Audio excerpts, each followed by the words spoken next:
Adhibharathi serial நாளைக்கு ஒரு சூப்பரான எபிசோடு வந்திருக்குன்னே சொல்லலாம். மிஸ் பண்ணாமல் ஃபுல் வீடியோ கேளுங்க. பாரதி செஞ்சு கொடுத்த சத்தியத்தை வச்சுக்கிட்டு அதுக்கப்புறம் அங்கேருந்து நீ இந்த விஷயத்தை கடைசி வரைக்கும் எனக்கு காப்பாற்றுவேன்னு நான் நம்புகிறேன் அப்படின்னு சொன்னோன்னா நிச்சயமாக காப்பாற்றுவேன்னு பாரதி அழுதுகிட்டே சொல்கிறப்ப அங்கேருந்து ஆதி கீழே நடந்து வந்துக்கிட்டே இருக்காருன்னே சொல்லலாம்.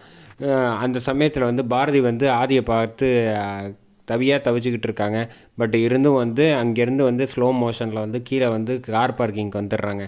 வந்தோடனே காரில் ஏறி உட்காந்துட்டு பாரதியை நினச்சி அழுதுகிட்டு இருக்காருன்னே சொல்லலாம். அதே சமயத்தில் இந்த பக்கம் துரை தெளிவாக ஒரு முடிவு எடுக்கிறாப்புல.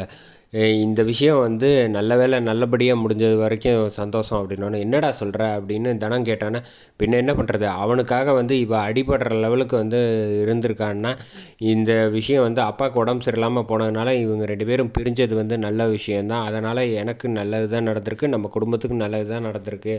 பட் எதுவாக இருந்தாலும் நம்ம பார்த்துக்கலாம் அப்படின்னு சொன்னோன்னே இந்த பக்கம் தமிழ் உம்முன்னே இருக்காங்க. அந்த சமயத்தில் கரெக்டாக பசிக்குதா, ஏதாவது சாப்பாடு வேணுமா அப்படின்னு மரகதம் கேட்டோன்னே அதெல்லாம் ஒன்றும் வேண்டாம் பாட்டி அப்படின்னு சொன்னோன்னே கரெக்டாக தனதம் பேசுகிறாங்க. நீ எது பேசுகிறதா இருந்தாலும் ஆதி பாரதி பற்றியெல்லாம் நீ பேசாத, தமிழுக்கு நல்லா புரிஞ்சிடும், அதை எல்லாத்தையும் போய் ஆதிக்கிட்ட போட்டு விட்ருவா, அதனால் ஜாக்கிரதையாக இருந்துக்க அப்படின்னு சொன்னோன்னா அதுவும் சரிதான், நான் அந்த மாதிரிலாம் பேச மாட்டேன் அப்படின்னு சொல்லிடுறாங்க.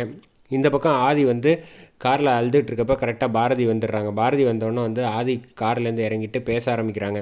பாரதி மன்னிச்சிருங்க ஆதி, இது வரைக்கும் நான் அந்த மனுஷன் வாசு போனதுக்கப்புறமேட்டுக்கு இது வரைக்கும் என்னை ஏன் எது என்ன வேணும் எதுவுமே கேட்டது கிடையாது. அவர் முறையாக என்னை கேட்குறாரு, என்னை வீட்டில் இருந்து தங்க வச்சுருக்கிறதுக்கு நான் நிச்சயமாக நன்றி கடனாக இருக்கணும். அவர் என்கிட்ட இது வரைக்கும் வாழ்நாளில் எதுவுமே கேட்டதில்லை. இப்போ முறையாக கேட்கும்போது அந்த சமயத்தில் அவருக்கு என்ன சொல்கிறாரோ அதை செய்யணுங்கிறது வாசுக்காக நான் செய்ய வேண்டிய கடமை அப்படின்னு சொல்லி ஆதியோட கையை பிடிச்சி கதறி அழுதுகிட்டே சொல்கிறாங்க. உண்மை காதல்னா எனக்கு புரியுது பாரதி, நீங்கள் ஒன்றும் சொல்ல தேவையில்லை.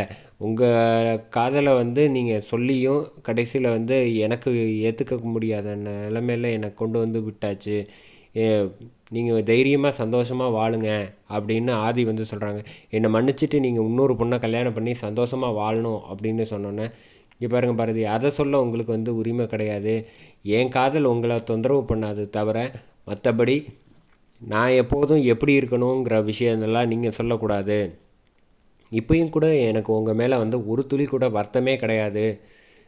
உண்மையான காதலிச்சவன் அவங்க காதலிக்கிற பொண்ணை எந்த விதத்துலேயும் தொந்தரவு பண்ண மாட்டான். அதே மாதிரி தான் நானும். நீங்கள் உங்களுக்கு வாழ்க்கைக்கு எப்படி உங்கள் குடும்பத்துக்கு என்ன முடிவு எடுக்கணும்னு தோணியிருக்கோ அதை எடுத்திருக்கீங்க, அதை உங்களோடையே வச்சுக்கோங்க. பட் நான் உங்களை எந்த காரணத்துலேயும் நான் தொந்தரவு பண்ண மாட்டேன், நீங்கள் தைரியமாக இருங்க அப்படின்னு சொல்லிட்டு கையை அங்கேருந்து விட்டுட்டு அங்கேருந்து காருக்குள்ளே உட்காந்துட்டு வண்டி எடுத்துகிட்டு நவுந்து போகிறாங்க. இந்த பக்கம் பாரதி ஆதி போனதுக்கு அப்புறமேட்டுக்கு அழுதுகிட்டே இருக்கு. அதே சமயத்தில் இந்த பக்கம் கெஸ்ட் ஹவுஸ்க்கு கரெக்டாக வந்துடுறாங்கன்னே சொல்லலாம். நம்ம லதா கெஸ்ட் ஹவுஸுக்கு வெயிட் பண்ணிகிட்டு இருக்காங்க. அங்கே பார்த்தா நீ எப்போ வந்த அப்படின்னு கேசவன் கேட்டால் நான் ரொம்ப நேரம் ஆச்சு அப்படின்னு கேசவன் கிட்ட லதா சொல்கிறாங்க. எனக்கு ஒன்றுமே புரியலை, என்ன தான் இப்போ விஷயம் நடந்துச்சு, என்ன பிரச்சனையாச்சு, எனக்கு ரொம்ப குழப்பமாகவே இருக்குது அப்படின்னு சொன்னோன்னே கேசவன் சொல்ல ஆரம்பிக்கிறாங்க. எல்லா பிரச்சனைக்கும் காரணம் என்னால் தான் அப்படின்னு சொன்னோன்னே உன்னால் அவங்க 2 பேருக்கும் என்ன பிரச்சனை நடந்துச்சு அப்படின்னு சொன்னப்போ நான் தான் தேவையில்லாமல் பாரதியை இப்போ விரும்புகிற விஷயத்தை ஆதி அவங்க அம்மா கிட்ட சொல்கிறதுக்கு முன்னாடியே நான் உளறிட்டேன், என்கிட்ட அம்மா போட்டு வாங்கிட்டாங்க அப்படின்னு சொன்னோன்னே சரி அது இருந்துட்டு போகட்டும், அதுக்கு அடுத்தது என்ன நடந்துச்சு, திடீர்னு ஏன் ஆதி ஊரை விட்டு கிளம்பிடுறேன் அப்படின்னு சொல்லிட்டுருக்கான், அது நடந்திருக்க வேண்டிய ஆஃபீஸ்லேயே இருந்திருக்கலாமே அப்படின்னு சொன்னப்போ அதுக்கப்புறமேட்டு தான் ஆதி இந்த மாதிரி மனசு ரொம்ப வருத்தப்பட்டுக்கிட்டு இருக்காப்புல. பாரதியை கூப்பிட்டு பேசியிருக்காங்க அப்படின்னு சொல்லி எல்லா விஷயங்களும் புரிஞ்சுக்கிறாங்க நம்ம லதா. சரி அவங்க 2 பேரையும் சேர்த்து வைக்கிறதுக்கு ஏதாவது நம்ம தான் வழி செய்யணும் அப்படின்னு சொன்னப்போ கரெக்டாக கார் நிற்கிது. கார் நின்னோடனே சாரதா உள்ள கெஸ்ட் ஹவுஸ்க்கு வந்துடுறாங்க. இவங்க 2 பேரை பார்த்தோன்னே பயப்படுறாங்க.